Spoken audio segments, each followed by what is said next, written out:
저희 마중물 세미나 오늘은 이상 너는 누구냐 라는 그 주제를 가지고 유토피아하고 능력주의 두 책을 이제 선정을 했는데요. 두 분의 발제자가 계세요. 이 조혜지 선생님하고 주성기 선생님께 인사 부탁드립니다.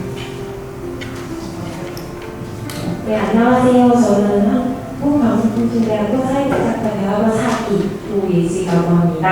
저는 지금 저희 마중물에서 민주시민대학 RPS 과정 선배신임을 하고 있고요. 그럼 나중에 이제 또 유토피아하고 능력주의 관련된 이런 세미나 이야기 듣고 잠깐 말을 잘못 꺼냈다. 굉장히 입자리만을 잘못 보잖아요. 어제 급하게 읽고 이렇게 적어서 오늘 참여하게 됐고요. 오늘 이야기 나누면서 또 다른 말씀하신 것처럼 지평을 많이 넓힐 수 있었으면 좋겠습니다. 감사합니다.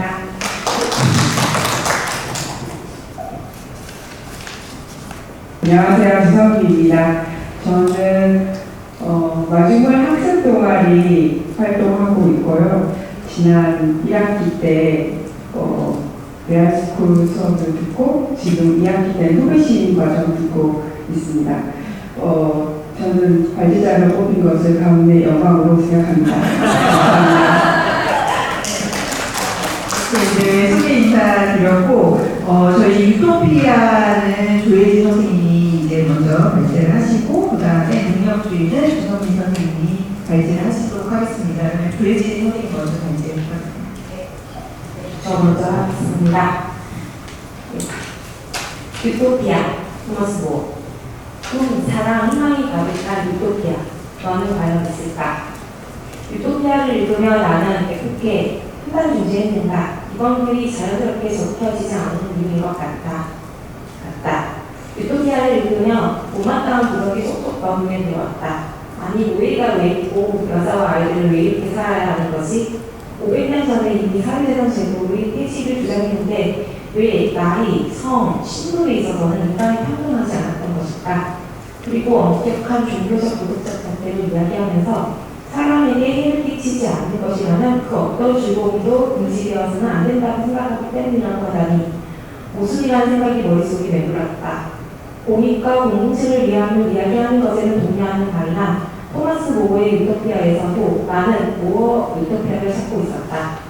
그렇다면 나는 어떤 세상을 꿈꾸는가? 하나의 요정이 아닙니다. 램프 요정체가 있어 소원을 빌 수 있다면 나는 질병과 사고, 장애가 없는 세상을 바란다.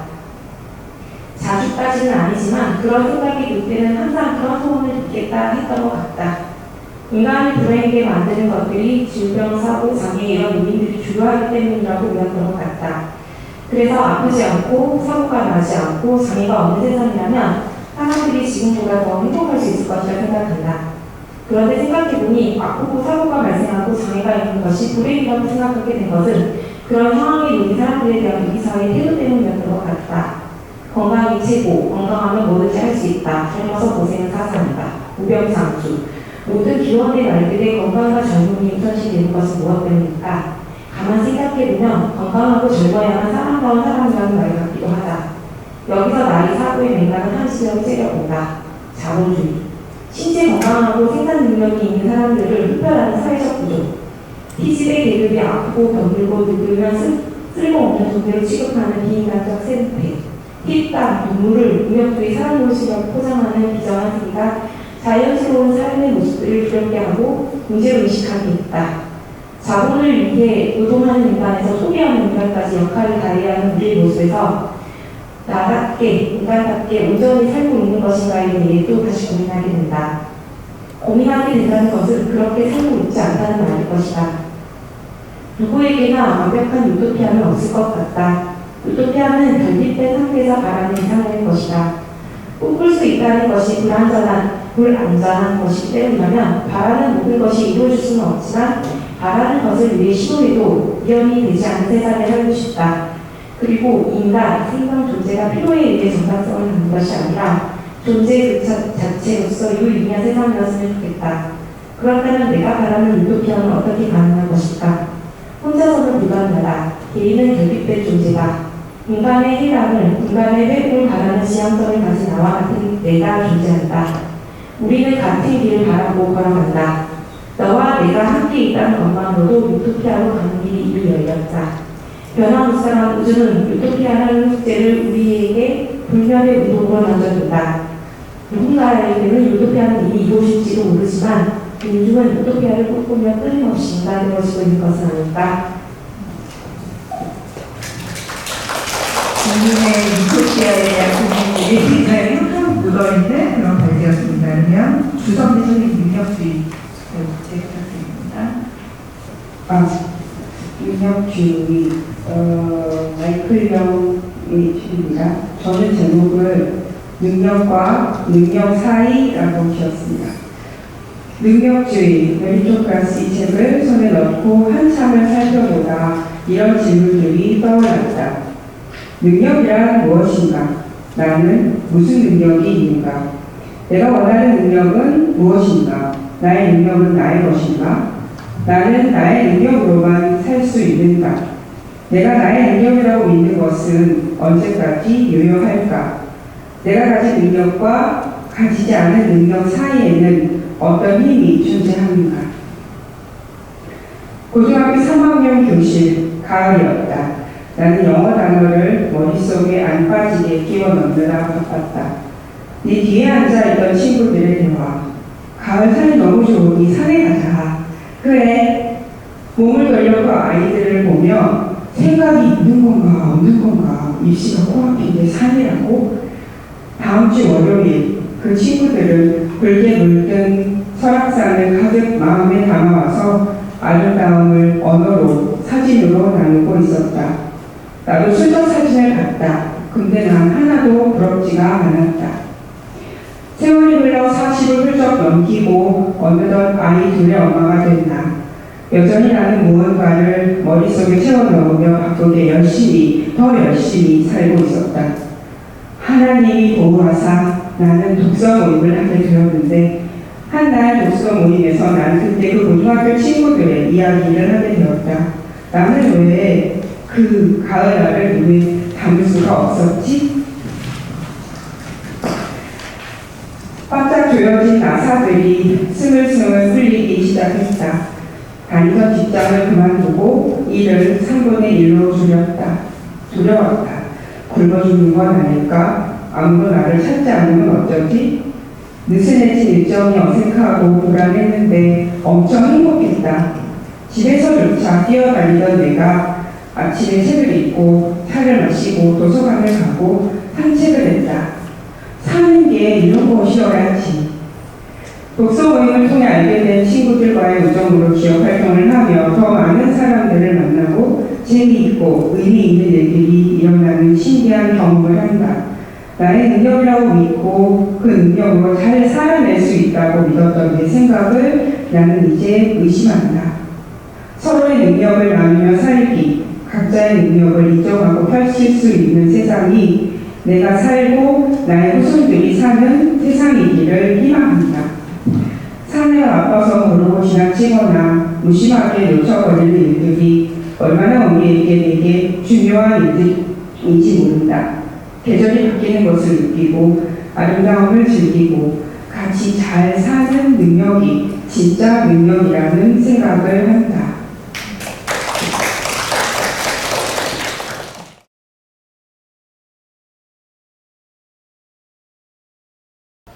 이 메리토크라시가 되게 좀 뭐랄까 좀 뻔한데 어려운 뭐 이런 거거든요. 그래서 이제 그 얘기를 좀 해보려고 하는데 아까 토론 중에 너무 엄청난 얘기들이 많이 나와가지고 제가 그 얘기에 압도돼가지고 이 얘기가 좀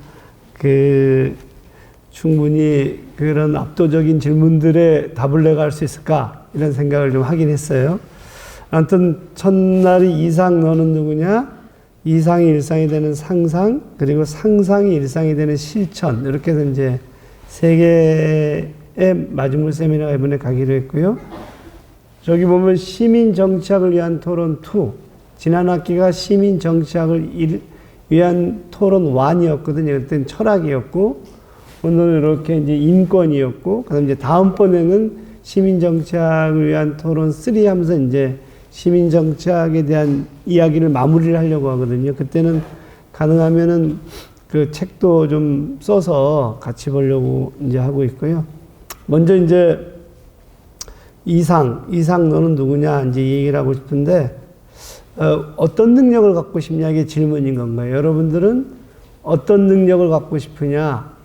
그리고 제가 노인들한테, 어르신들한테 어떤 능력을 갖고 싶습니까? 그러면 대부분 나오는 능력이 빵의 능력이에요. 나는 안정적으로 빵을 얻는 그런 능력을 가졌으면 좋겠다. 나는 노후가 끼니 걱정 안 했으면 좋겠다. 나는 노후가 자식들한테 손 벌리지 않았으면 좋겠다. 이게 이제 대부분의 얘기들이거든요. 그리고 아까 우리 대화 중에서도 우리 주선미 선생님 같은 경우에는 지금 저렇게 막 다닐 수 있는 게 그래도 최소한의 빵은 해결됐기 때문에 그렇거든요. 한 번도 돈이 없어서 배가 고팠다, 굶었다 이런 얘기를 들어본 적이 없거든. 그러니까 이제 우리가 대부분 얘기하는 게 뭐냐면 나는 최소한도 배고프지 않을 정도의 빵을 갖는 능력을 가졌으면 좋겠다. 이게 이제 기본적인 전제거든요. 그런데 아까도 우리가 토론 중에 얘기가 나왔는데 개 있잖아요, 개. 개들한테 밥을 제대로 안 주잖아요. 그럼 이 녀석들이 밥이 한 번 왔었을 때 그렇게 많이 먹는데요. 배가 빵빵하게 불렀는데도 계속 먹는데요. 왜 그런지 아세요? 다음에 이 빵이 다시 주어지지 않을지도 모른다는 불안감 때문이거든요. 근데 이 빵을 주기적으로 주잖아요, 이렇게. 그럼 개들이 조절을 한대요. 우리 길거리에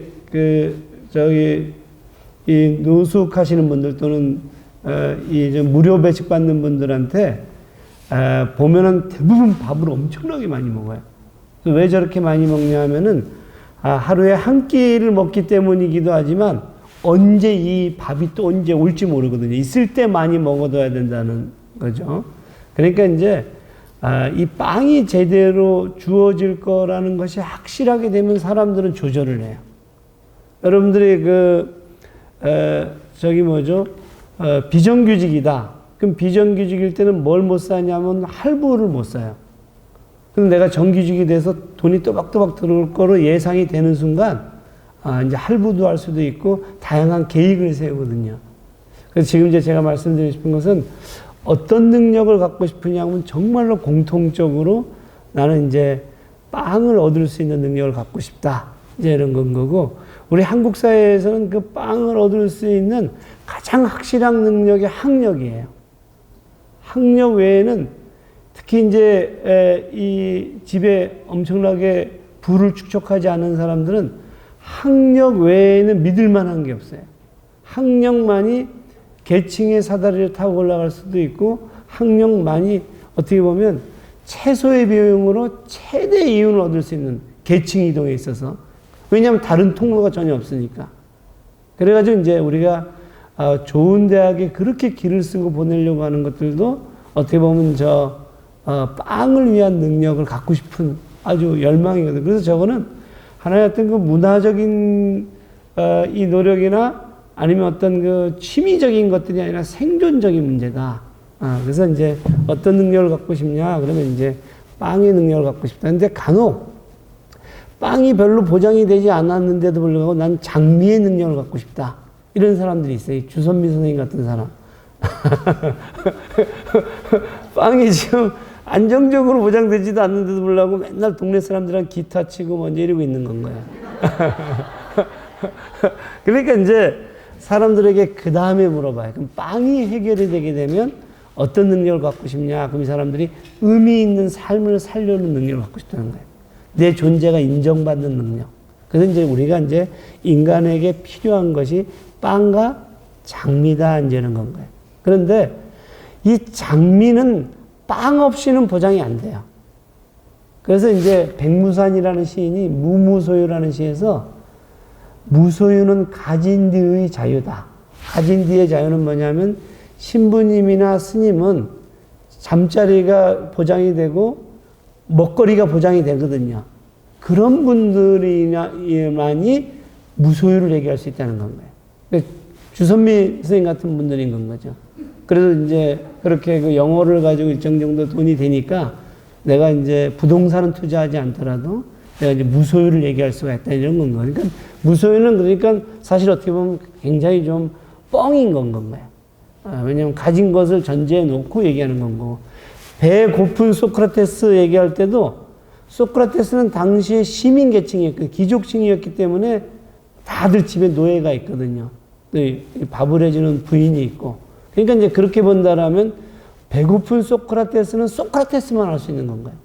어설프게 이제 여러분들이 나도 배고픈 소크라테스가 돼야지. 그리고 이제 직장을 그만둔다든가 이런 일들을 벌이면 아무튼 가능하면 친구들이랑 해결하지 저한테 연락 안 했으면 좋겠어요.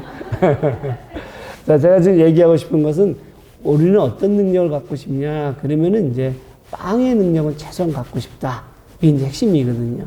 그래서 보시게 되면 이제 그러면 그 능력이 빵의 능력이라는 것들이 어떤 능력을 빵의 능력이라고 하느냐 이제 이런 건 거예요. 그래서 제가 이제 영상 하나 보면 태어나서 가장 많이 참고 일하고 배우며 해내고 있는데 엄마라는 경력은 왜 스펙 한 줄 되지 않는 걸까?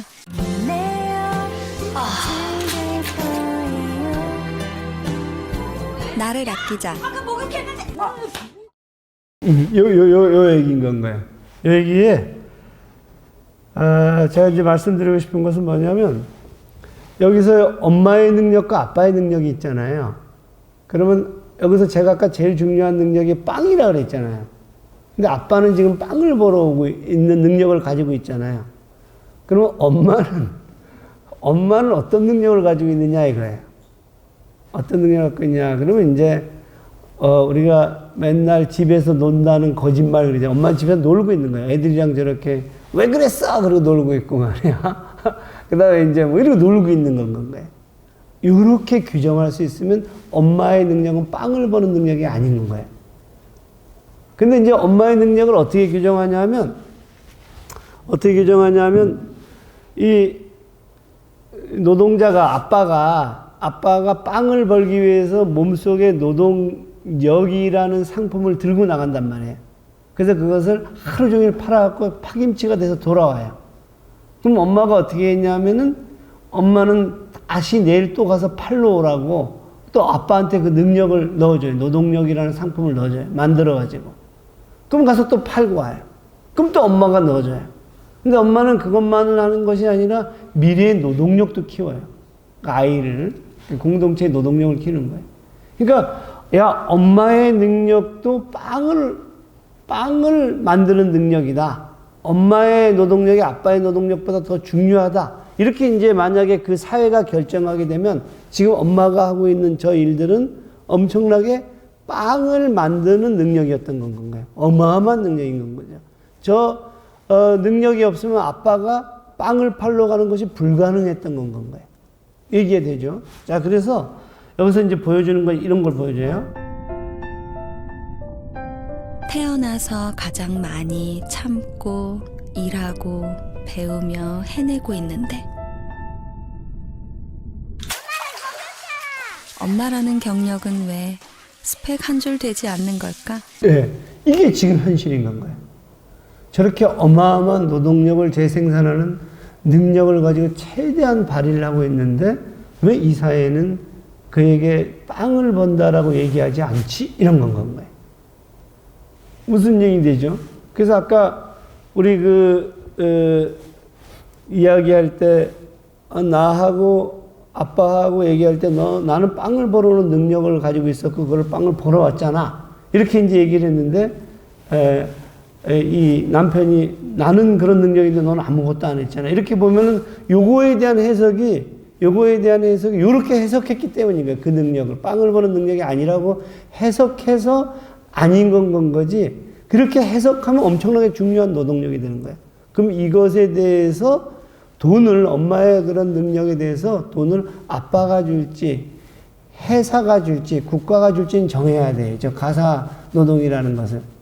근데 우리가 이제 그런 것은 정하는 것은 다음으로 어떤 것이 정의로운지 다음으로 친다고 하더라도 확실한 것은 엄마는 어마어마한 빵의 능력들을 가지고 기여를 해온 거다. 이렇게 이제 볼 수 있다는 겁니다. 이게 되죠. 그런데 이제 이 영상은 그런 것을 다 문제 삼지 않고 저처럼 문제 삼지 않고 오로지 자기네 상품만 먹으라는 거예요.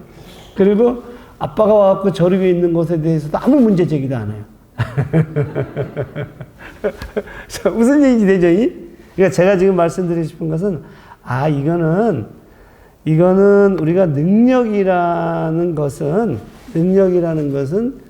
저것이 빵의 능력이라고 하면 빵의 능력이고, 문화의 능력이라고 하면 문화의 능력인 거고, 저거는 그냥 개인의 취미라고 하면 취미고, 그러니까 저 능력에 대한 정의를 누가 하느냐 하면은 이 직무가 정의하는 것이 아니라 이 사회가, 관계가 정의한다는 건가요?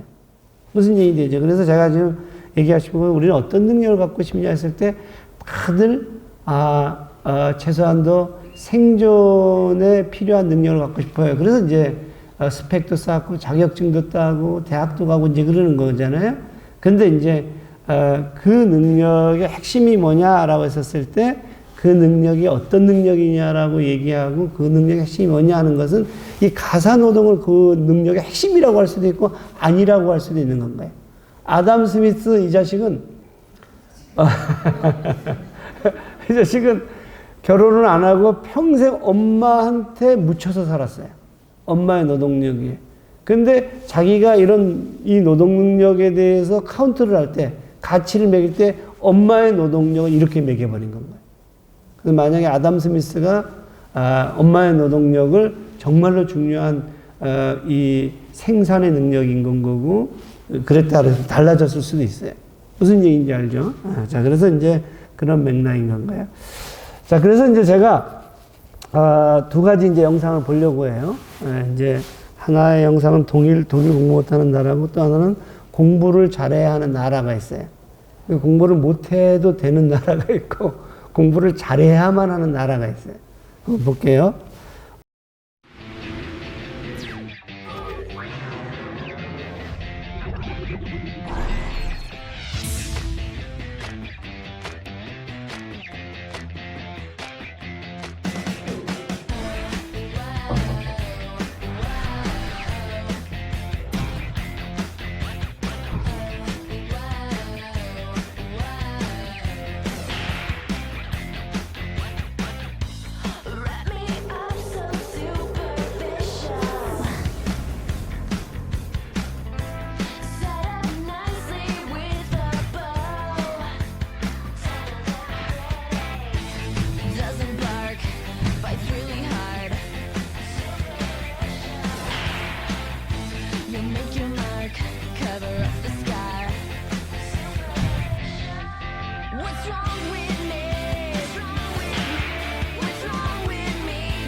어떠세요?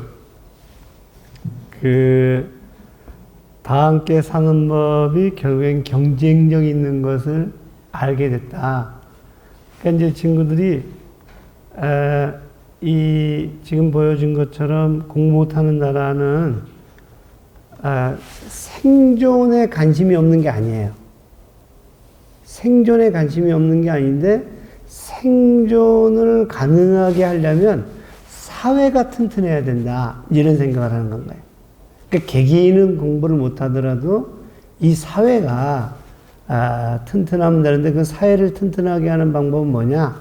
개개인들이 생각하게 하고 그리고 개개인들을 안전하게 하고 그리고 또 어떻게 되냐면 경쟁 없이도 아들이 잘 생존에 문제 없이 살게만 해준다라면 이 사회는 굉장히 생존력을 가질 거다. 이런 생각을 하는 건가요. 그러니까 이게 소셜 캐피탈이에요. 사회적 자본인 건 거죠. 우리는 휴먼 캐피탈, 인적 자본에만 관심이 많아요. 그리고 그 인적 자본은 뭐냐면 개인의 경쟁력을 키우는 건가요. 근데 이제 이 친구들은 사회의 경쟁력을 키워서 우리는 빵을 해결하겠다. 그러니까 지금 제가 얘기한 것처럼 지금 이 방식은 쟤들은 빵이 아니라 장미를 추구하는 방법이네. 그게 아닌 건가요. 빵을 만드는 방법을 어떻게 하면 빵을 안정적으로 만들 수가 있지? 이렇게 봤었을 때, 소셜 캐피탈, 신뢰라든가 아니면 이런 방식의 길을 선택하면 되겠구나. 그러려면 어떻게 해야 되냐면 이 친구들이 최소한도 이런 어떤 이 메리토크라시아 같은 개개인의 능력주의 같은 서로를 상하게 하고 이 사회가 전체적인 긴장을 갖게 하는 방법은 우리에게는 성장의 중요한 방법이 아니구나. 뭐 이런 것들을 이제 깨달은 건가요. 왜 깨달았냐면 히틀러를 통해 가지고 깨닫게 된 거죠. 그러니까 이제 역사적인 반성들을 한 건가요. 그래서 제가 이제 말씀드리고 싶은 것은 이제 능력이 뭐냐 했었을 때 능력의 우리는 핵심인 경제적인 능력이다. 생존의 능력이다. 빵에 대한 능력인데 이 나라는 개개인은 공부를 못하더라도 그 사회가 굉장히 클레버한 건 거죠. 이 사회가 굉장히 클레버가 뭐라고 해야 되나 영민, 지혜로운 이런 건 거죠. 그래서 사회가 이제 그렇게 만드는 건가요. 자, 그런데 또 한 나라는 이 사회보다는 이제 개개인의 능력을 키우는 방식인 건가요. 한번 볼게요. 공공의대 설립과 의대 정원 확대에 반대하는 의사들의 집단 휴진이 계속되고 있습니다. 그런데 대한의사협회 의료정책연구소가 공식 계정에 올린 게시물을 놓고 논란이 일고 있습니다. 전교 1등 의사와 공공의대 의사를 비교하는 내용입니다. 논란이 되자 삭제를 했지만 비판 여론은 쉽게 가라앉지 않고 있습니다. 최승훈 기자입니다. 게시물은 시험 문제 형태입니다. 의사 파업에 반대하는 분들만 풀어보라는 설명도 붙었습니다. 먼저 생사를 판가름할 진단을 받아야 할 때 어떤 의사를 선택할지 묻습니다. 전교 1등을 놓치지 않기 위해 공부에 매진한 의사와 성적이 한참 모자란 공공의대 의사, 둘 중에서 고르라고 합니다. 다음 질문에선 수능 성적으로 합격한 일반 의대생과 시험을 치르지 않고 입학한 공공의대생을 비교합니다. 공공의대에서는 수능 성적이 높은 사람을 뽑지 않는다. 후보 학생을 시민단체가 추천하는 현대판 음서제라고도 썼습니다. 이 게시물이 올라온 건 대한의사협회 의료정책연구소 공식 계정입니다.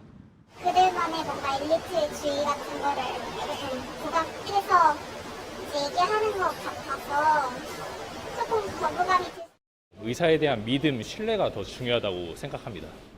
논란이 커지자 연구소는 하루 만에 이 게시물을 삭제했습니다. 저희 의도는 이제 공정성이라는 부분을 좀 말씀드리려고 한 건데, 근데 그런 것이 좀 좀 제대로 전달이 안 되고 오히려 좀 오해를 산 부분인 것 같아요. 좀 죄송스럽고 유감스럽게 생각하고요. 게시물 내용과 달리 공공의대 입학 자격이나 학생 선발 방법은 아직 구체적으로 정해지지 않았습니다.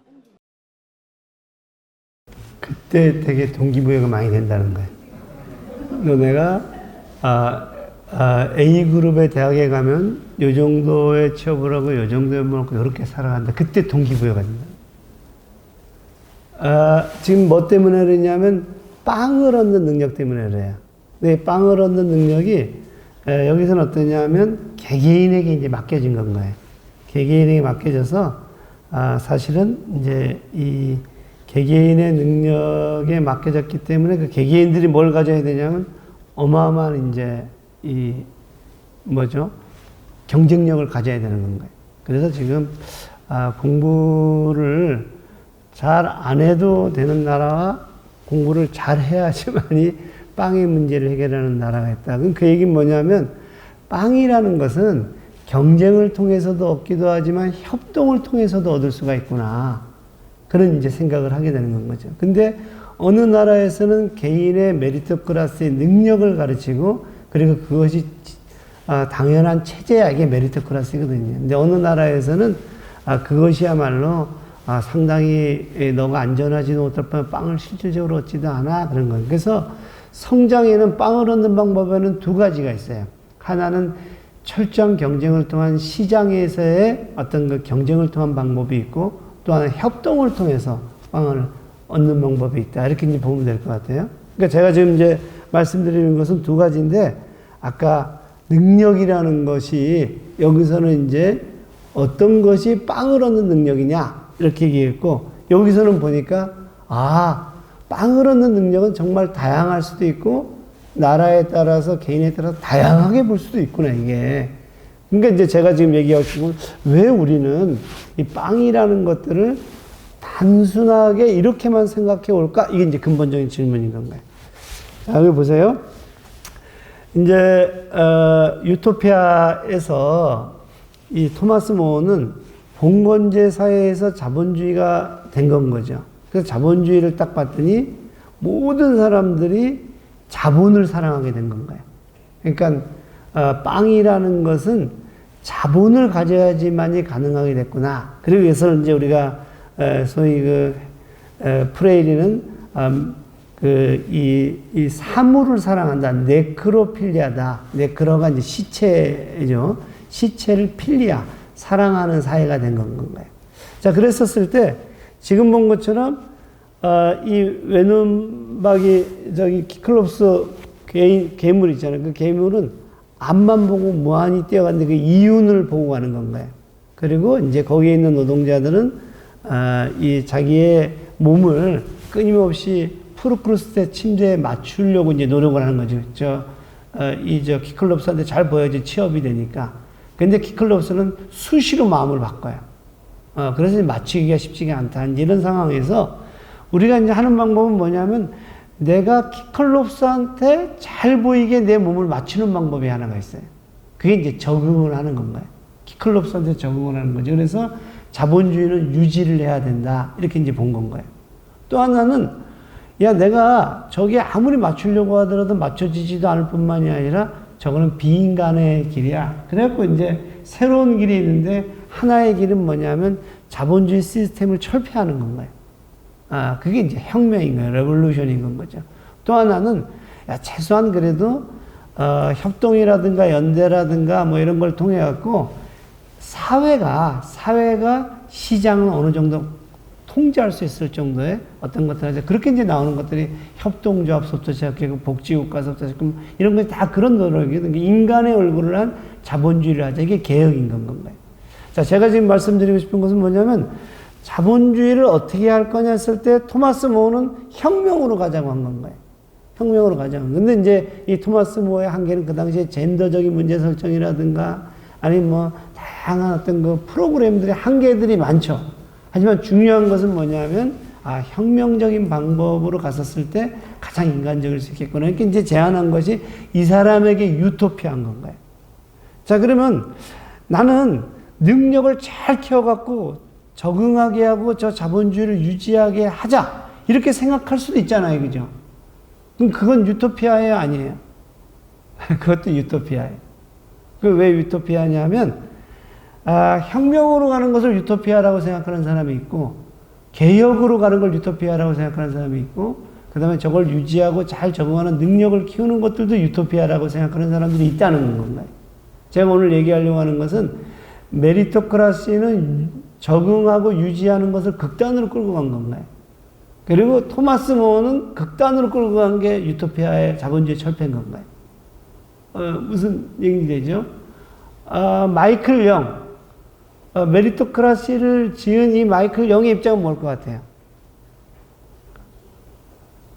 오른쪽의 극단도 아니고 왼쪽의 극단도 아니에요. 그래서 이 양반은 한마디로 하면 페이비안이에요. 페이비안 소사이티의 페이비안인 건가요? 그럼 저는 이제 무슨 얘기를 하고 싶냐면, 이념에 따라서, 관점에 따라서 유토피아가 다 다르구나, 이런 얘기를 하고 싶은 거예요. 근데 중요한 것은 이제 토마스 모어가 이 자본주의가 등장하면서 저거는 지옥이야. 저거는 악마의 맷돌이야. 칼 폴라니 같은 사람이 말했단 말이에요.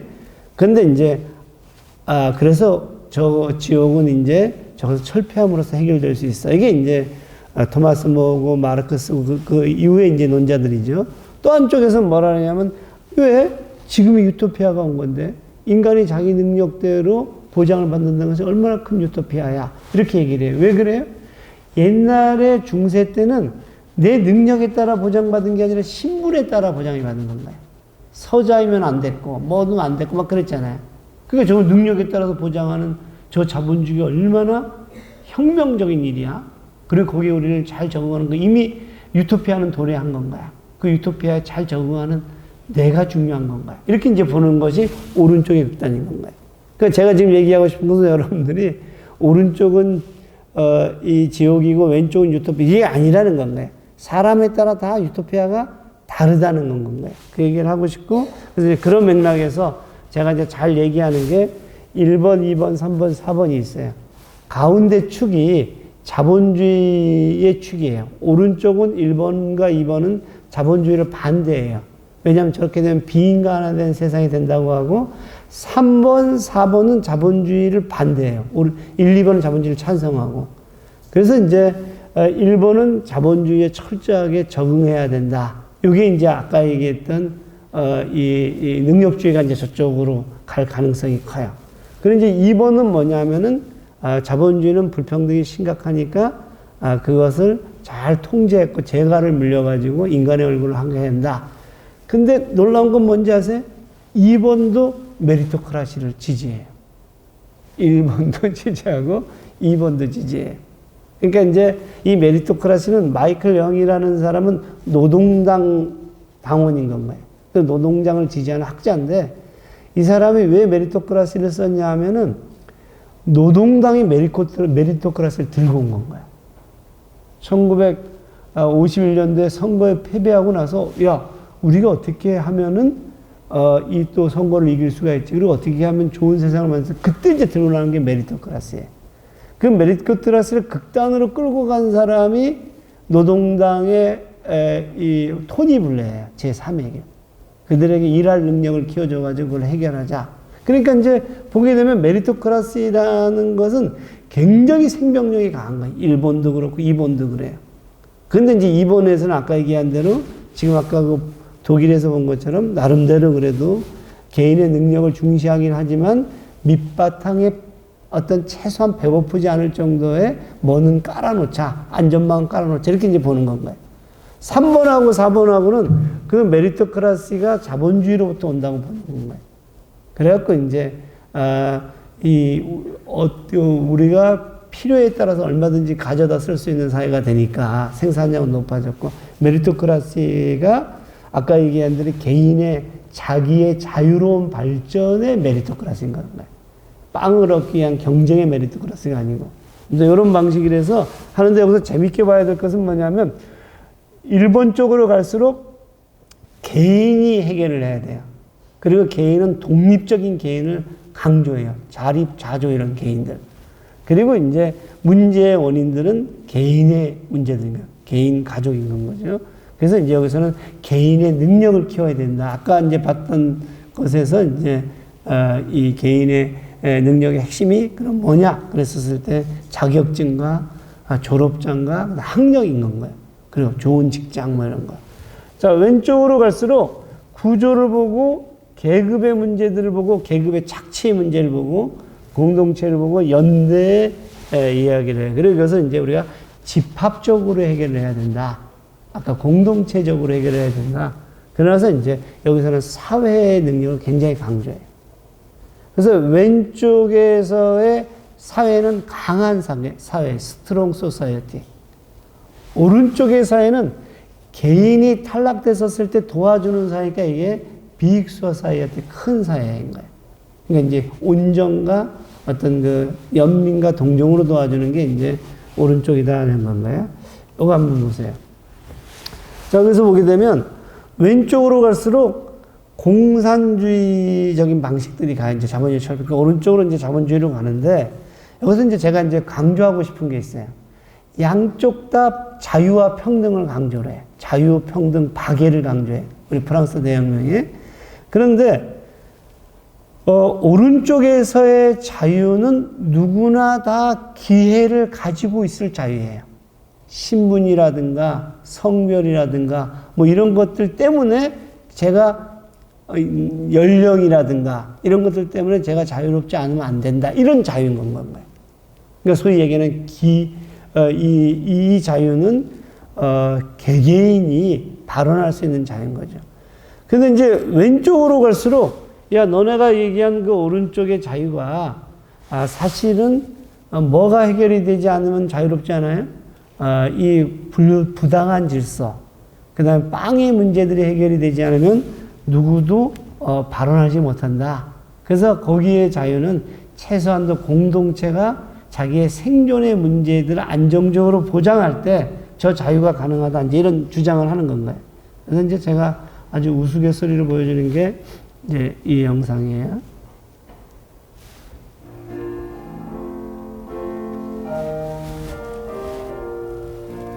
직장 생활하다 보면 억울할 때가 많죠. 그럴 때 당하고만 있으면 안 돼요. 우리에게 말할 권리, 표현할 권리 있죠. 자신의 권리는 자신이 찾는 거예요. 나 일이 너무 많으니까 주말에도 나와서 일 좀 해. 왜? 할 말 있어? 무비권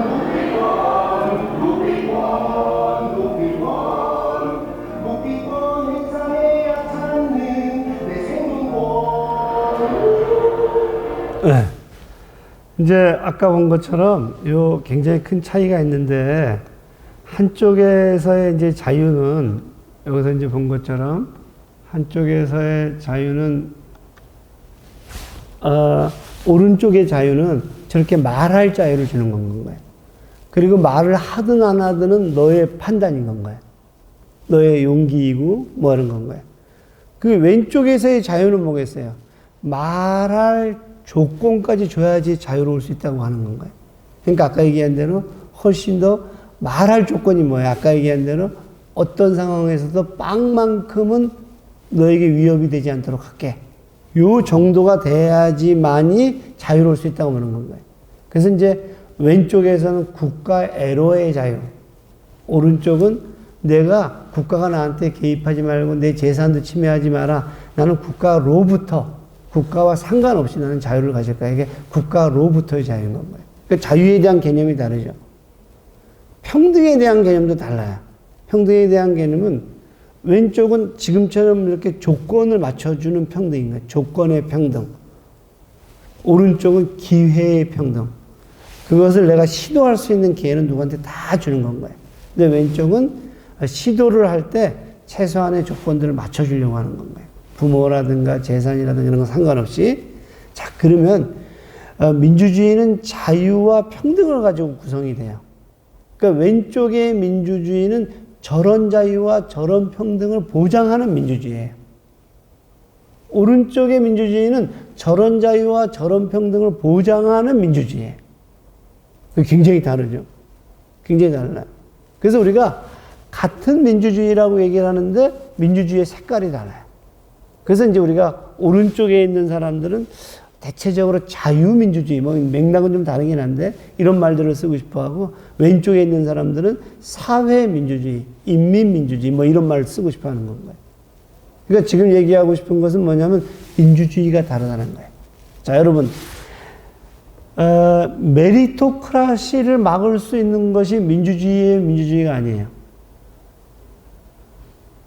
메리토크라시를 막을 수 있는 것은, 민주주의는 메리토크라시를 막을 수 있을 것 같아요? 막을 수 없을 것 같아요? 뭐, 아무튼, 제가 지금 촬영 때문에 지금 자리를 못 떠가지고 지금 상당히 좀 이렇게 정적으로 있어서 내가 다가가지 못하는데, 어떤 민주주의는 메리토크라시에 기반해서 민주주의가 성립이 돼요. 어떤 민주주의는 메리토크라시와 맞서면서 민주주의가 성립이 돼요. 무슨 얘기 되죠? 자, 이제 그 얘기를 좀 이제 해보려고 해요. 자, 이거 한번 보세요. 이게 이제 여기서부터 이제 제가 이제 메리토크라시에 대한 이야기와 지금 앞에 전제한 것이 이해가 되면 이제 이야기가 돼요. 프랑스에서 1789년에 프랑스 혁명을 했어요. 자유, 평등, 방해 뭐 이런 걸 들고 이제 했단 말이에요. 그때 선언문을 이제 낭독을 해요. 이게 이제 소위 얘기하는 프랑스 인권 선언인 건가요? 근데 그때 흥미로운 것을 저 영어 표현을 보세요. 자, right이니까 이제 권리죠. 권리에 관한 선언문이에요. 그런데 그 뒤에 것이 재미있어요. Man and of the citizen이에요. Man the citizen이에요. Man and the citizen이에요. man과 the citizen을 위한 권리선언인 건가요? 그러면 그냥 the citizen을 위한 권리선언 또는 citizen을 위한 권리선언인데 굳이 man과 the citizen을 왜 붙였느냐 이게 질문인 건가요? 무슨 얘기 되죠? man. 그랬을 때 앞에 man은 아주 추상적인 인간인 건가요? 아주 추상적인 인간. 그래서 앞에 있는 인간을 이렇게 표현을 해요. 사람들은, 이 인간은 자유롭게 그리고 권리에 있어서 평등하게 태어난다. 이런 건가요? 모든 사람들은 평등하고 존엄성을 가지면서 차별받지 않는다. 이랬을 때 맨인 건가요? 저게 이제 인간인가요, 인간? 남성이 아니라. 자, 무슨 얘기 되죠? 무슨 얘기 되죠? 자, 그래서 이제 맨으로서 얘기를 해요. 그런데 왜 더 시티즌이 아니에요? 더 시티즌. 더 시티즌은 영어예요. 더 시티즌은 소유권은 불가침의 신성한 권리이므로 누구도 합법적으로 확인된 공공의 필요성이 명백히 요구하는 경우가 아니고서는 그리고 정당한 사전 보상의 조건이 이루어지지 않고서는 그 소유권을 빼앗길 수가 없다. 여기서 더 시티즌은 맨인데 맨은 너무 추상적인 인간인 거잖아요. 제가 아까 얘기한 대로 아까 1, 2, 3, 4번 있잖아요. 1, 2, 3, 4번의 모든 목표가 먼저 동일해. 목표가. 인간이 인간다운 세상이에요. 아까 그래프에서 1, 2, 3번, 이념의 그래프에서 1, 2, 3번 있잖아요. 모든 인간이 인간다운 세상이에요. 근데 이제 1번한테 너가 인간이 인간다운 세상은 뭔데? 그럼 이거예요. 17조를 얘기해요. 우리가 인간이 인간다우려면 말이야. 우리가 이렇게 자유롭게 태어나고 권리에서 평등하다고 태어났다는 것과 동시에 내 재산을 누구도 건들면 안 돼. 이것이 인간이 인간다운 거야. 이렇게 얘기를 하는 건가요? 무슨 얘기 되죠? 그랬었을 때 더 시티즌인 건가요? 저 시티즌은 어떤 사람이냐면 자기가 세상에 있는 모든 것들은 다 하나님이 만들었는데 오로지 내 것인 것은 나의 노동이 있어요. 그 노동을 섞어가지고 내 것으로 만들어서 재산을 만든 사람들이니까 더 시티즌은. 그 사람의 재산은 누구도 건들면 안 된다. 신도 건들면 안 된다. 이렇게 설하는 거예요. 왜냐하면 신의 것이 아니잖아요. 신의 것을 갖다가 내 노동을 섞어갖고 내 것 섞어갖고 만들었으니까. 요 더 시티즌인 거예요. 이게 프랑스 대혁명인 거예요. 그럼 더 시티즌은 누구냐면 부르주아지들인 거예요. 그래서 저 부르주아지들한테만 뭘 주냐? 저 부르주아지한테만 발언권을 줘야 된다. 투표권을 줘야 된다. 이렇게 이제 당시에 프랑스 대혁명 시기에 몇 %만 가지냐 하면 5%만 가져요. 자, 그러면 맨은 아까 뭐라면 모든 사람이라 그랬잖아요. 근데 더 시티즌을 보니까 사실은 저 모든 사람은 누굴 의미해요? 더 시티즌만 의미해요. 부르주아지만 의미해요. 그러니까 그 다음부터 이제 사람들이 개기기 시작해요. 뭐라고 생각하냐면 나도 그 맨에 속해. 이런 건가요. 나도 그 맨에 속해. 근데 그 맨에 속하지 않은 사람이 누구냐면 쌍킬로트들. 소위 그 당시에 민중들 이렇게. 그 다음에 이제 여성들. 뭐 외국인들, 뭐 많단 말이에요. 그러니까 이 사람들이 나도 저 맨에 속하고 싶어. 그래서 그 이후에 투쟁 행사는 뭐냐면 그 맨을 내가 속하려고 하는 투쟁인 건 거예요. 그럼 그 얘기 뭐냐면 나도 인간이라는 거예요. 그리고 나도 그 더 시티즌이라는 건 거예요. 그래서 이제 그 이유는 여러분들이 지금은 시티즌이지만 당신은 시티즌이 아닐 가능성이 커요. 뭐 이런 말이 뭔 말인지 나도 잘 모르겠는데 하여튼 웃는 걸 보니까 어렴풋이 알고 있구나 이런 생각이 드는 거예요. 무슨 얘기 되죠? 무슨 얘기 되죠? 자, 그래서 역사는 그렇게 모든 사람들이 맨이 되어가는 과정인데 본 것처럼 더 시티즌은 당시의 여래예요. 저 왼쪽에 보게 되면 한전상의 그 아내인데 한전상의 아내가 보고 있는 건 성경책이었는데 이제 남편이 돈 세는 걸 봐요. 이 더 시티즌이야. 그리고 이제 저 노인이 죽을 날이 얼마 안 남았는데 마음이 가난한 자는 복이 있나니 천국이 저희 것이며 천국에 갈 준비를 했는데 재산을 세고 있어요. 이게 더 시티즌인 겁니다. 이 부르주아진인 건 거지. 그런데 아까 얘기한 대로 더 시티즌에 속하지 않는 사람 있잖아요. 그 사람 맨도 아닌 건 거예요. 비존재인 거예요. 그래갖고 이제 이들은 이제 이렇게 성냥 공장에 가갖고 황 냄새를 너무 많이 맡아갖고 얼굴이 붓고 턱은 쭈글쭈글해 인계사라는 직업병에 걸려요. 그러는 사이에 더 시티즌은 이렇게 이제 놀러 다녀요. 피크닉도 다니고. 이제 그 얘기 뭐냐면 요 장면을 토마스 모어가 본 건 거예요. 토마스 모어가 보고 나서 이건 지옥이구나. 그리고 이 지옥의 원인들은 뭐냐? 개걸스럽게 먹어대는 저 양들 때문이다. 이게 인클로존도인 거예요. 내가 양털을 팔아고 돈을 벌려고 할 테니까 농민들 너네들 다 나가. 이게 인클로존도이거든요. 그래서 이제 요렇고 노동자의 아이들은 쌍키로트의 아이들은 이런 이제 세상이 만들어졌다 하는 건 거예요. 자, 그러면 이 아까 얘기했던 그 더 시티즌을 제외한 사람들은 뭔 고민을 하기 시작하냐면 제외한 사람은 뭔 고민을 하기 시작하면 나도 맨이 돼야 되지. 그럼 맨이 되는 것이 뭔데? 그랬더니 딱 한 가지인 건 거예요. 나도 투표권이 있으면 되겠다. 이렇게 생각하는 겁니다. 그래서 이제 이 사람들이 차티즘 운동이라는 거예요.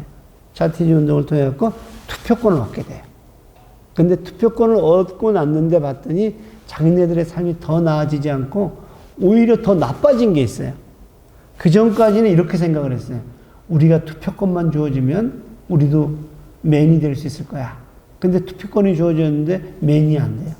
근데 더 놀라운 것은 뭐냐면 투표권을 주어졌더니 늘 더 시티즌만 뽑혀요.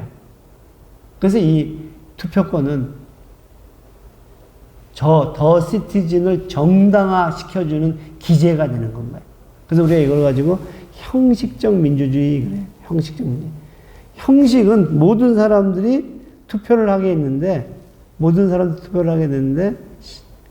그 아까 얘기했던 그 이 쌍킬로토들은 이 투표권을 얻었지만 발언도 못하고 아까처럼 그 다음에 이제 어떤 그 생존권의 문제들도 해결되지 않더라. 그래서 이제 여기에 이제 마이클 영에 나오는 그 땅은 카스트를 끼고 기계는 계급을 만들었구나.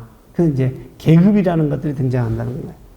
자, 그래서 이제 어떤 생각을 하기 시작하냐면, 야, 이제 천륜에 기반해서 이렇게 가족들이 개인이 책임졌던 것을 이렇게 가족의 범위를 아까 공부 못하는 나라에서 본 것처럼 모든 아이들이 그 공동체에서 최소한도 빵의 문제들을 해결하도록 해줘야 되겠다. 그러니까 아까는 개인이 해결하거나 가족이 해결했던 것을 공동체가 해결해야 되겠다.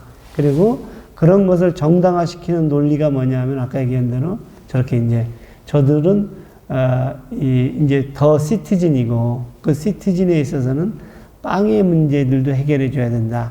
아까 얘기했던 발언권의 문제, 자유권의 문제 갖고는 안 된다. 그래갖고 이제 나오기 시작하면서 어떤 생각을 하게 되냐면 이렇게 5명의 거인들이 우리의 아이들 곁으로 시민들 곁으로 오지 못하게 하는 거 그게 더 시티즌에 대한 발언 투표권만을 주는 것이 아니라 생존권의 문제들까지도 해결해 줘야지만 이 문제는 끝난다. 그래서 이제 베버리지라는 사람이 want 이그노런스, 디지즈, 스카라, 아이들리스 이런 것들을 이제 공동체가 막아줘야 된다 이렇게 보는 건 거예요. 그리고 이런 것들을 막아주려면 협동이 필요한 건 거예요. 왜 협동이 필요하냐면 모든 사람들이 십시일반해야 되거든요. 그래서 여기서도 이제 협동을 가르치고 연대를 가르치고 그리고 이제 이것이야말로 우리가 성장할 수 있는 건고 이게 집합적으로 빵의 문제들을 해결하는 건 거다. 이렇게 이제 가르치는 거죠. 그래서 이제 국가가 하나의 가정집처럼 이제 가족의 집이 되는 건 거죠. 그래서 이제 우리가 이것을 시민의 집, 국민의 집이라고 하고 좋은 가족이 모두가 서로 돌보듯이 좋은 국가는 모든 시민들을 돌보는데 좋은 가족이 천륜에 기반해서 하듯이 시민권에 기반해서 한다. 이런 얘기를 하는 겁니다. 자, 그래서 그것을 우리가 권리라고 하자. 그래서 이제 마샬이라는 사람은 먼저 18세기에는 자유권이 이제 보장이 됐다는 거예요. 그리고 나서 그 자유권이 프랑스 대혁명이란 말이에요. 그런데 프랑스 대혁명을 가지고 봤더니 아까 했던 쌍킬로터들은 민중들은 왜 우리는 안 줘? 그래서 차티즘 운동이 19세기에 일어나서 선거권, 피선거권을 줬다는 건가요? 저게 이제 정치권이에요. 19세기에는 정치권이 되고. 근데 그러더라도 쌍킬로터는 형식적으로는 평등하고 투표권을 가졌는데 실질적으로 개선되는 게 없어요. 삶이 힘들어요.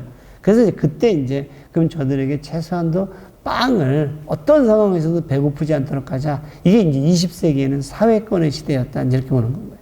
자, 그래서 다시 한번 얘기하면 이제 이런 겁니다. 위에 거하고 아래 거하고 좀 다른데 위에 거하고 아래 거하고 굉장히 달라요. 자, 위에 거는 뭐겠어요? 우리가 위험이 와요. 아까 어떤 위험이 오냐면 이렇게 베버리지가 얘기했던 이런 위험들, 소득 결핍의 위험들, 이렇게 무지의 위험들, 내가 이제 못 배워서 무지한 건 거예요. 그리고 질병의 위험들, 불결의 위험들, 그 다음에 나태에 빠질 수 있는 위험들이 나한테 오게 되면 위에 거는 요거는 이제 어떠냐면 그거는 그냥 너가 맞서야 되는 위험인 건 거예요. 개인의 위험인 건 거예요. 개인적인 건 거예요. 그래서 이제 저 개인이 그것을 오롯이 받아요. 오롯이 받는데 저 중에서 혼자서 스스로 극복할 수 있는 사람 버텨요. 부자들은. 아까 더 시티즌은 버텨요. 그런데 저 밑에 쓰러진 친구 있잖아요. 저 친구들 못 버틴 거 쓰러져요. 쓰러지면 그때 저 위에 보면 귀족들이 와서 도와줘요. 이게 노블레스 오블리주예요. 그 다음 또 누가 도와주냐면 수도원이 도와줘요. 성직자들이 도와줘요. 이게 노블레스 오블리주예요. 그러고 나서 너무 많아지니까 인클로저 운동 같은 걸 때 너무 많아지니까 그때 국가가 도와줘요. 근데 저기는 어떤 거냐면 예방을 해주는 것이 아니라 상처를 치료해 주는 건가요? 상처에 마데카솔 같은 걸 이제 발라주는 건가요? 근데 흥미로운 건 뭐냐면 저때 첫 번째 태도가 뭔지 아세요? 저건 개인의 위험인데 내가 너 해주는 건 거야. 너 빨리 내가 해준 걸 받고 가만히 있지 말고 성실하고 근면하게 살아야 돼. 이렇게 얘기를 하는 건가요? 무슨 이 태도가 굉장히 다른 건가요? 그래서 저 태도에서는 뭐냐면 이 사람들을 2등 국민이라고 봐요. 2등 국민이라는 것은 뭐냐면 못난 사람들인 건 거지. 그래서 저 사람들은 차별받고 혐오받아야 마땅해요. 왜냐하면 자기 노력하지 않은 거니까. 하지만 안 된 건 거야. 그래서 이제 하지만 안 됐으니까 도와준다. 이게 동정과 자선인 건 거예요. 이게 이제 첫 번째 구도인 건가요, 이렇게. 근데 저기는 아까 얘기한 대로 그런 철학적인 태도들이 있다. 두 번째 거 보세요. 두 번째 거 위험이 오잖아요. 그럼 이 사회에서는 저건 사회가 맞서 싸워야 돼. 그리고 저것은 부당한 질서라든가 구조적인 문제, 저임금이라든가 장시간 노동이라든가 노령이라든가 그런 것 때문에 와야 돼. 그러니까 제일 먼저 누가 나서냐면 국가가 딱 나서서 댐을 딱 쌓는 건 거예요. 그래서 그 댐이 아까 5개의 거인들을 쌓고 돌봉을 쌓는 건 거예요. 그러니까 저 안에 이제 저 친구가 저 안에 들어가서 이제 예방이 되는 건 거죠. 그러니까 한쪽에서는 재난이 휩쓸고 지나간 사람들 중에 정말로 가족도 없고 그 다음에 저기 돈도 없는 사람들을 선별해가지고 최약자들에게 최소한의 것들을 도와주는데 그때의 태도는 굉장히 혐오적인 거예요. 차별적인 건 거고 오른쪽은 이제 그런 협동을 통해 갖고 저렇게 이제 해야 된다. 그렇게 이제 두 가지가 다른데 어느 쪽에 더 비용이 많이 될 것 같아요. 사회적으로 보면 왼쪽이요, 오른쪽이요. 사회적으로 보면. 위쪽에도 훨씬 더 비용이 많이 들어요. 왜 위쪽에 비용이 많이 드냐면 이 사람이 정말로 저 무방비에 노출돼가지고 다수의 사람들과 소수의 사람들로 구분해 1대 99니까 1은 막아낼 수 있는데 99는 막아내기 쉽지가 않거든요. 근데 이 사람들은 다 중증 환자가 됐었을 때, 완전히 재난에 견뎌내지 못했었을 때 겨우 뭘 받을 수 있어요? 저렇게 국가로부터의 선별적인 마데카소를 이렇게 받을 수가 있는 건가요? 그러니까 사회적인 비용으로 보게 되면 엄청나게 돈이 많이 들어요. 그리고 더 나아가서 부자들은 저걸 가지고 계속 의료를 갖고 상품화 시키기 때문에 상품의 비용들이 높아져요. 의료라든가 주택이라든가 이런 게 다 상품이니까 비용들이 엄청 높아져요. 그래서 사회적인 비용으로는 위가 더 많이 들어요. 아래는 국가가 돈 들어가니까 집합적으로 위험에 처하지 않도록 예방을 해요. 예방을 해야지 돈이 적게 들어가니까. 자, 그런데 왜 아래가 실용적으로 보더라도 더 나을 수 있는데도 불구하고 왜 위를 선택을 해요? 왜 위를 선택해요? 철학 때문에 그래요. 정의롭지 않다는 겁니다. 제가 지금 오늘 말씀드린 건 메리토크라시 있잖아요. 왜 메리토크라시가 그렇게 많은 문제점을 발생시키는데도 불구하고 놔두냐? 정의롭기 때문인 겁니다. 여기서 핵심이 이제 정의로운 거냐 아니냐 하는 문제와 실용적으로 공리적으로 돈이 더 드느냐 나누는 문제 중에 훨씬 더 우선적인 것은 철학의 문제거든요. 그래서 메리토크라시는 이제 그런 관점을 꺼내는 건가요.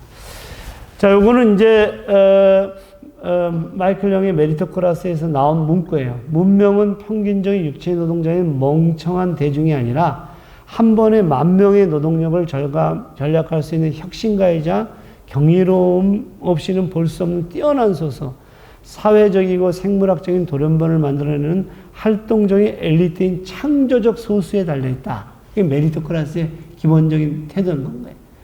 과학자, 기술자, 예술가, 교사들은 자신들의 교육이 선을 향한 창조적 소수의 유전적 운명과 능력을 길러낸다고 의기양양해왔다. 진보는 그들의 승리이고 현대는 그들의 기념비다. 근데 만약 우리가 진보의 인과법칙을 무시한다면 우리는 여전히 자연과학에서 우리가 그토록 비난하는 교활한 자기만족 때문에 인간관계에서 희생자가 될 것이다.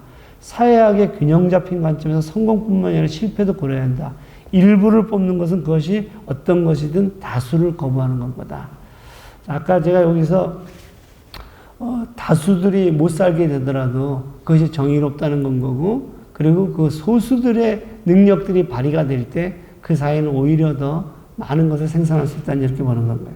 그래서 이제 지금 본 것처럼 우리가 이제 중세 때는 신분이었단 말이에요. 신분에 의해서 규정이 됐다면 그 다음에 이제 아까 더 시티즌 부르주아지들이었고, 그러고 나서 아까 본 것처럼 이제 사회가 나서갖고 사회를 안전하게 했던 집단적이었는데, 근데 이 집단적인 이런 것이 이제 70년대, 80년대를 가면서 신자유주의가 깨지기 시작해요. 그러고 나서 이제 3번에 다시 개인으로 와요. 자, 그런데 여기에서 4번 있잖아요. 그때의 더 시티즌과 지금의 개인은 다르다는 건가요. 그때의 더 시티즌은 계급이었거든요. 부르주아지 계급이었다면 여기에 개인들은 뭐냐면 누구나 다 기회의 평등을 누리는 개인들이에요. 무슨 얘기 되죠? 그래서 이제 사실 우리가 이제 부르주아지였었을 때 1번으로 넘어왔을 때 저 부르주아지는 계급의 관점에서 비판할 수 있지만 3번으로 넘어온 저 개인은 이제 누구나 다 자기 결정권들을 가지고 있고, 그리고 자기의 잠재력들을 갖고 있는 개인들이거든요. 저 개인들이 어떻게 해야 되냐면 집단에 의존하지 않고, 아까 얘기한 대로, 그 다음에 어떤 그 사회에 의존하지 않고 개개인들이 능력을 키워서 가야 된다. 이게 이제 메리토크라시의 흐름들인 건가요. 자, 근데 아까 얘기했지만 재미난 것은 이러한 길을 튼 것은 그래서 제가 메리토크라시는 계급을 이제 개인으로 만들었다. 개인의 가치를 갖다 하는 건가요. 그래서 메리토크라시는 기본적으로는 굉장히 진보적인 이념이었었어요. 아까 노동당에서도 그렇고. 그래서 이제 메리토크라시의 동기는 봉건사의 극복과 국가 발전이다. 왜 국가 발전이에요? 아담 스미스가 뭐라 그랬냐면 개인의 이기심이 사실은 사회를 발전시킨다. 내가 잘 먹고 잘 사는 것은 푸주간 주인의 이타심 덕등의 이기심 때문이다. 그가 싼 제품들을 이 질 좋은 것을 만들려고 했었을 때 우리가 그것을 싸게 먹었기 때문이다 할 거예요. 그 다음에 이제 이 메리토크라시의 주요 내용들을 본 건가요? 지능 검사의 발전이 선별 시스템을 완성시킨다. 지능 검사의 발전이 선별 시스템을 완성시킨다. 메리토크라시는 노동자 의식의 쇠퇴와 데모크라시의 종말을 가져온다. 그 다음에 지위 세습이 메리토크라시의 전복을 가져온다. 나중에 이 메리토크라시가 이제 한계들이 온다는 건가요. 자, 여기서 이제 말씀드리고 싶은 것은 뭐냐면, 메리토크라시의 이제 세 번째 얘기예요. 메리토크라시는 노동자 의식의 쇠퇴와 데모크라시의 종말을 가져온다. 이게 뭐겠어요? 노동자들이 더 이상 계급으로 자기를 보지 않아요. 개인으로 보지. 그래서 나도 거기에 적응하려고 하거든요. 그리고 여기서 이제 데모크라시는 뭐예요? 여기서 이제 아까 얘기한 대로 서유럽이 만들어 왔던 아까 그 사회가 위험을 막아내는 그런 데모크라시로, 그런 데모크라시의 종말인 건가요. 그래서 여기를 보게 되면, 이 그림으로 보게 되면, 이 집단이 해결했던, 집합적으로 해결했던 아까 협력이나 연대에 의해서 만들어졌던 것에 이제 심각한 결정타를 날리고, 사실은 그런 결정타를 날리는데 주요한 역할을 한 것이 오히려 진보 정당인 건가요. 노동당 같은 데가 사실은 이제 웰페어가 아니라 워크페어, 일을 위한 복지다. 개개인의 능력을 키워갖고 스스로가 복지를 하게 되고 국가는 그들을 돕는 것에 한정돼야 된다. 그들의 능력을 키우는 것을 도와야 된다. 이런 얘기를 하는 건가요. 자, 그래서 마이클 영을 이제 제가 나름대로 정리를 해본 건가요. 아까 얘기한 대로 마이클 영은 1958년도에 뭘 만들었냐면, 메리토크라시라는 책을 썼고, 그래서 그 책이 2034년도에, 평등하고 경쟁적인, 그 부제가 뭐냐면은, 엘리트 계급의 세습 이야기 이렇게 나와요. 그러니까 마이클 영은, 소위 런던 전경대, LSE의 사회학과 교수예요. 그래서 노동당 당원이었는데, 노동당이 자꾸 저 메리토크라시를 가지고 이야기하기 시작하니까 그거를 비판하기 위해서 쓴 건가.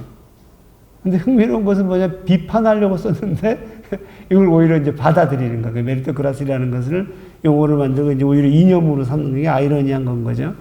자, 그래서 마이클 영은, 왜 그러면 노동당은 왜 메리토크라시에 관심을 가졌느냐? 선거를 진 건가요? 선거를 지고 나서 보니까 중산층들이 전부 다 보수당으로 간 건가요? 그래서, 중산층들의 저 특징이 뭐야? 그래 봤더니 저건 건가요? 테크니션들인 거예요. 테크니션이라는 것은 기술직인 건 거지. 소위 얘기한 전문직인 건 거예요. 그래갖고 이제, 노동자들이 지식 노동자층에 관심을 갖기 시작하면서 마이클 영은 뭐를 비판하냐면 이게 테크니션스 파티다. 너네 이 소위 얘기하는 소위 기술자들의 정당이다. 이렇게 이제 비판하려고 쓴 책이 저 책인 건가요. 그리고 나서 여기 본 것처럼 이 노동당은 그럼 뭘 하려고 어떤 자기의 그것을 가지고 났냐, 정당성을 가지고 났냐면 국가가 교육에 개입해서 재능의 낭비를 없애자. 그러니까 능력들을 다 키우게 하자는 건가요. 그래서 그 이후에 이제 이 노동당의 토니 블레어도 너의 정책이 뭐야? 첫째도 교육이고, 둘째도 교육이고, 셋째도 교육이야. 이 교육의 핵심은 여기 인문학이라든가 비판 교육이 아닌 건가요? 테크니션들을 키우는 교육이다 이제 보는 건가요? 그리고 이제 노동당은 교육을 통해서 개개인들의 능력을 키워서 점진적으로 진보적인 어떤 개량적인 정당으로 가겠다. 그런 건가요. 그래서 저는 이제 이걸 보고 집산주의에서, 그러니까 아까 얘기한 대로 사회를 키우는, 협동을 키우는 집산주의에서 개인주의로 가기 시작했고, 이게 거대한 사회 전환이다. 생산수단을 둘러싼 투쟁에서, 이제 노동당의 생산수단을 둘러싸는 거면 계급을 철폐하고, 자본주의를 철폐하려고 했던 자기네 정강에서 이제 어디로 가겠냐면 교육수단을 통해 그 개개인의 능력을 키우면서 사회를 발전시키는 것들로 갔다. 이렇게 보는 겁니다. 자, 그래서 이제 메리토크라시는 능력 자해에 의한 지배예요. 능력 자해에 의한 지배. 그리고 능력자가 누구를 지배해요? 능력자가 무능력자를 지배하는 겁니다. 그러니까 메리토크라시의 전제는 능력자와 무능력자가 존재한다는 건가요. 그리고 무능력자는 왜 무능력자가 됐어요? 노력하지 않았으니까. 그리고 게을렀으니까. 그래서 이제 무능력자는 혐오와 차별의 대상이 돼요. 그래서 이제 이 메리토크라시는 혐오와 차별을 하는 것이 당연하다고 보는 건가요. 그리고 그래줘야지만이 어떻게 돼요? 그래줘야지만이 저 사람이 능력을 다시 키울 의지를 갖는다는 건가요. 그래서 그 능력은 사회가 갖는 것이 아니라 개인이 소유하는 건가요. 그리고 개인이 키워야 될 거고, 그리고 이제 능력에 따른 불평등은 정당하다는 건가요. 그래서 모든 것의 정당성은 능력으로부터 나오는데, 그래서 이제 이것을 통해 가지고 그 능력이 뭐냐 했을 때 이제 마이클 영은 이제 그 소위 얘기하는 그 IQ하고 에포트 노력, IQ와 노력이 너의 메리트고 그 메리트를 너가 키워가지고 이제 뭐 가야 된다는 건. 그래서 이걸 통해 갖고 여기 보게 되면 엘리트들은 이제 이 메리토크라시를 통해서 오히려 이제 이 발언권들을 얻게 되고, 낮은 계급들, 소위 노동자 계급이라든가 이런 민중들은 이제 쇠퇴하기 시작하는 거죠. 그들의 영향력이나 하는 게. 그런 건가. 그래서 여기에 이데올로기는 가족의 지위 세습은 국가 경쟁력의 저하가 된다. 이게 이제 중세된 건가요? 국가 발전에서는 국가가 개인의 능력을 관리한다. 이게 이제 노동당 같은 데서 오는 건 거고, 지능검사의 발전으로 효율적인 선발이 가능하다. 더 근본적으로 보게 되면, 이제 맨 마지막에 과학의 발전으로 유전자를 조작할 수 있고, 이래 태아에 대한 우생학적인 관점이 나오는데, 이게 이제 마이클 영의 메리토크라시가 궁극적으로 가는 건가요? 그래서 결론적으로는 이제 메리토크라시의 관점이 되게 되면 이미 선별을 하는 건가요? 쟤는 능력이 있다, 능력이 없다. 예, 그래갖고 이제 그 능력에 따라 키워지기도 하고, 그래서 굉장히 우생학적으로 갈 거다. 이렇게 이제 본 건가요? 그때 그 메리토크라시가 뭐 당연히 우리 멤버들은 마음에 안 들겠지만, 근데 확실한 것은 이것이 이제 이념이고 이데올로기라는 건가요?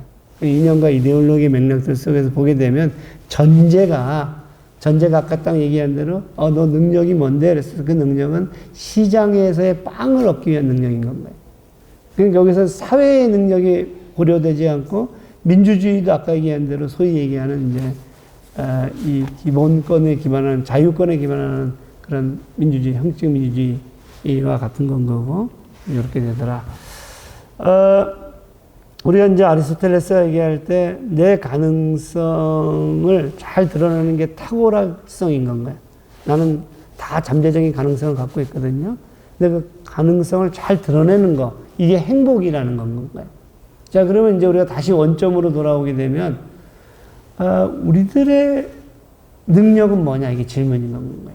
우리들의 능력은 뭐냐? 이런 질문인데, 문제는 뭐냐면, 아리스토텔레스는 여기서 끝났으면 이게 메리토크라시가 돼요. 그리고 메리토크라시 아주 대표적인 선수가 플라톤인 거예요. 플라톤은 능력이 있는 사람이 지배를 해야 한다. 이게 철인왕, 피로조퍼 킹이거든요.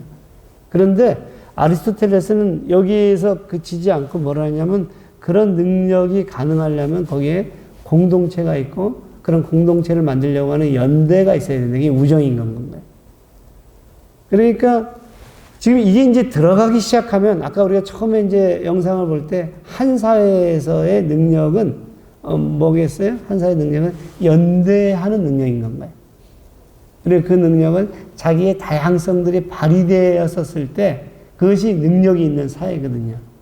근데 이제 아까 얘기한 대로 이렇게 생존이 문제가 됐었을 때 그 탁월성이라는 것은 온통 한 가지로 이 어떤 그 경쟁이 되는 거죠. 생존의 능력인데 그 생존의 루트는 상당히 제한되어 있어요. 아까 얘기한 대로 이제 소위 좋은 대학에 가고 뭐 좋은 직장을 얻고 이제 그렇게 하는 건 거죠.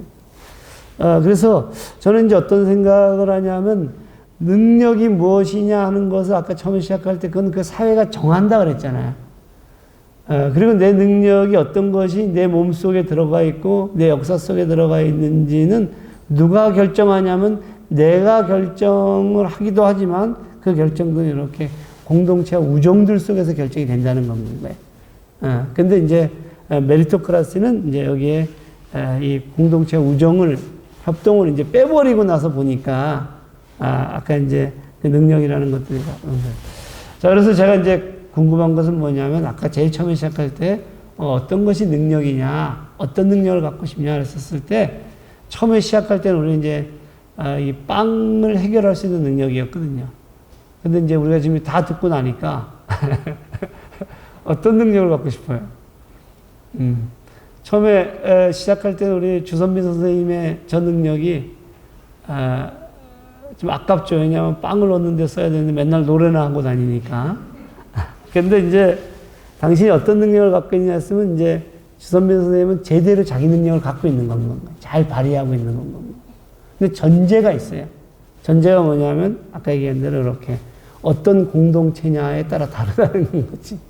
자기가 아까 얘기한 대로 메리토크라시가 압도하는 사회에 살고 있는지도 모르고 노래나 부르러 다니면 안 되거든요.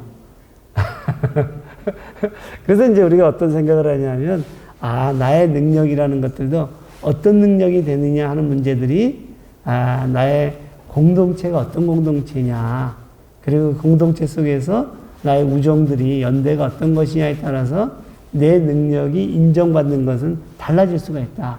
내가 가사노동을 하는 것들이 단순히 가사노동이 아니라 하나의 어떤 의미를 생산해내고 이 사회를 지탱하는 힘이라는 어떤 그런 에너지를 우리가 평가받을 수도 있고, 아니, 왜 맨날 집에서 놀면서 맨날 그렇게 짜증이 나네. 이런 어떤 집에서 노는 일이 될 수도 있거든요. 그래서 이제 제가 말씀드리고 싶은 것은 이제 우리는 어떤 능력을 가지느냐. 그래서 제가 오늘 이제 하는 얘기가 이상 너는 누구냐 그랬었을 때 우리가 이상이라는 것은 어떤 사회냐, 그리고 나는 어떤 능력을 갖춘 사람이 될 거냐, 그리고 내가 살고 싶은 이상적인 어떤 그 세상은 어떤 세상이냐, 이런 것을 얘기할 수 있지 않을까, 이제 이런 생각을 하는 건가요. 자, 그래서 제가 이제 맥락에서 오늘도 이제 제가 인지은 교수님이랑 얘기해 보니까 학생들에게 어떻게 능력에 따라서 비정규직이 정규직화 되는 것들이 정당한 거 아니냐. 우리는 워낙에 능력주의에 찌들어져 있으니까. 그랬었을 때 그걸 어떻게 설명할 거냐. 이런 질문인 건가요. 그래서 제가 예전에도 한번 사람들이랑 논의한 적이 있는데, 여기 보면 당신의 생사를 판가름지을 중요한 진단을 받아야 할 때 의사를 고를 수 있다면 둘 중 누구를 선택하겠느냐. 이렇게 해놓고 매년 정규 1등을 놓치지 않기 위해 학창시절 공부에 매진하는 의사, 성적은 한참 모자르지만 그래도 의사가 되고 싶어 추천절 입학한 공공의대 의사, 이렇게 이제 나오는 건가요. 근데 이게 그 문재인 정부가 이제 공공의대를 만들고 매년 450명씩 의대 정원을 늘리겠다 이렇게 얘기를 했더니 의사들이 들고 나온 건가요. 근데 저건 누가 보더라도 저런 질문이 성립이 되나 하는데도 불구하고 의협에서 저런 질문을 던진 건가요. 그 얘기는 뭐냐면 저 질문에 다 자신이 있다는 건가요. 저 질문에 사람들의 답에 자신이 있다는 거예요. 사람들은 대부분 어떤 것을 답할 거라는 자신이 있어요? 1번일 거라는 건가요. 1번일 거예요. 공공의대 설립과 의대 정원 확대에 반대하는 의사들의 집단 휴진이 계속되고 있습니다. 그런데 대한의사협회 의료정책연구소가 공식 계정에 올린 게시물을 놓고 논란이 일고 있습니다. 전교 1등 의사와 공공의대 의사를 비교하는 내용입니다. 논란이 되자 삭제를 했지만 비판 여론은 쉽게 가라앉지 않고 있습니다. 최승훈 기자입니다. 게시물은 시험 문제 형태입니다. 의사 파업에 반대하는 분들만 풀어보라는 설명도 붙었습니다. 먼저 생사를 판가름할 진단을 받아야 할 때 어떤 의사를 선택할지 묻습니다. 전교 1등을 놓치지 않기 위해 공부에 매진한 의사와 성적이 한참 모자란 공공의대 의사, 둘 중에서 고르라고 합니다. 다음 질문에선 수능 성적으로 합격한 일반 의대생과 시험을 치르지 않고 입학한 공공의대생을 비교합니다. 공공의대에서는 수능 성적이 높은 사람을 뽑지 않는다. 후보 학생을 시민단체가 추천하는 현대판 음서제라고도 썼습니다. 이 게시물이 올라온 건 대한의사협회 의료정책연구소 공식 계정입니다. 그들만의 뭔가 엘리트주의 같은 거를 부각해서 이제 얘기하는 것 같아서 조금 거부감이 의사에 대한 믿음, 신뢰가 더 중요하다고 생각합니다. 논란이 커지자 연구소는 하루 만에 이 게시물을 삭제했습니다. 저희 의도는 이제 공정성이라는 부분을 좀 말씀드리려고 한 건데, 근데 그런 것이 좀 뭐랄까 좀 제대로 전달이 안 되고 오히려 좀 오해를 산 부분인 것 같아요. 그럼 죄송스럽고 유감스럽게 생각하고요. 게시물 내용과 달리 공공의대 입학 자격이나 학생 선발 방법은 아직 구체적으로 정해지지 않았습니다. 이때 이제 여기 이제 의사들도 다양한 직군들이 있잖아요. 그때 이 파업했었을 때 가장 늦게까지 가장 끝까지 버틴 친구들이 젊은 친구들이에요. 인턴 레지던트. 그래서 이거에 대해서 우리는 밥그릇 싸움이라고 생각했어요. 근데 이 사람들에게 우리는 공정성이 무너졌기 때문이다. 그래. 지금도 이제 그러잖아요. 우리는 공정성의 문제를 제기하고 싶었다. 의사가 되려고 하면 이 사회에서는 어떻게 되냐면 시험을 봐가지고 이제 의대에 들어와야 되는데, 시험을 봐갖고 의대에 들어오려면 전교 1등 정도가 돼야 되는데, 저렇게 되게 되면 공공의대 같은 경우에 공부 못하는 애들도 갈 수도 있고, 의사 수 늘리게 되면 그 의사가 되는 것들이 훨씬 쉬워지는 거 아니냐. 이건 공정하지 않다는 건가요. 그래가지고 이제 들고 나온 건데, 이게 이제 전형적인 이제 메리토크라시에서 나오는 문제 제기인데, 제가 이제 질문하고 싶은 것은 뭐냐면, 요렇게 이제 이 친구들이 요렇게 이제 공정성의 문제가 때문에 우리는 문제 제기를 하고 있다. 이렇게 제안을 하면서 친구들 들고 나온 게 있어요. 뭐냐면 이 편말에 문재인 정부가 낸 캐치프레이즈를 들고 나왔어요. 문재인 정부의 캐치프레이즈가 뭐냐면 기회는 평등하게, 과정은 공정하게, 결과는 경륜은 정의롭게. 근데 거기에 맞지 않다는 건가요? 기회가 평등하지 않았고, 왜냐하면 비정규직하고 정규직하고 같은 시험을 받고 했는데 비정규직이 된 사람을 다시 절로 올리는 거니까. 그래서 기회는 평등하지 않았고, 이제 요즘 공공의대 같은 경우에 이제 사회 배려자니 뭐니 들어오게 한다니까. 그 다음에 과정은 공정하지 않았다는 건 뭐냐면 비정규직으로 들어온 사람을 정규직으로 하니까. 그러니까 결과는 어떻다는 건가요? 정의롭지 않다는 건가요? 무슨 얘기 되죠? 근데 흥미로운 건 뭔지 아세요? 문재인 정부의 기회는 평등하게, 과정은 공정하게, 결과는 정의롭게가 전형적인 메리토크라시 구호예요. 이게 전형적인 메리토크라시라는 거예요. 그렇잖아요. 그 기회는 평등하게, 조건은 평등하게라든가. 그렇죠? 그러니까 이제 이 캐치프레이즈 자체가 이제 하나의 메리토크라시가, 아까 제가 말씀드렸지만 영국의 노동당의 그 이후의 캐치프레이즈가 전부 다 메리토크라시 캐치프레이즈거든요. 그러니까 이제 제가 얘기하고 싶은 것은 뭐냐면, 우리는 놀라우리만큼 우리 한국의 정당들은 이 메리토크라시에 기반해서 정책을 내세웠고, 그리고 이제 거기에 끊임없이 훈련을 받은 친구들이 이제 이런 문제 제기를 하는데, 여기에 이제 이 친구들의 주장에 반박을 하려면 어떻게 해야 돼요? 어떻게 해야지 반박이 돼요? 그런 질문인 건가요? 고맙습니다.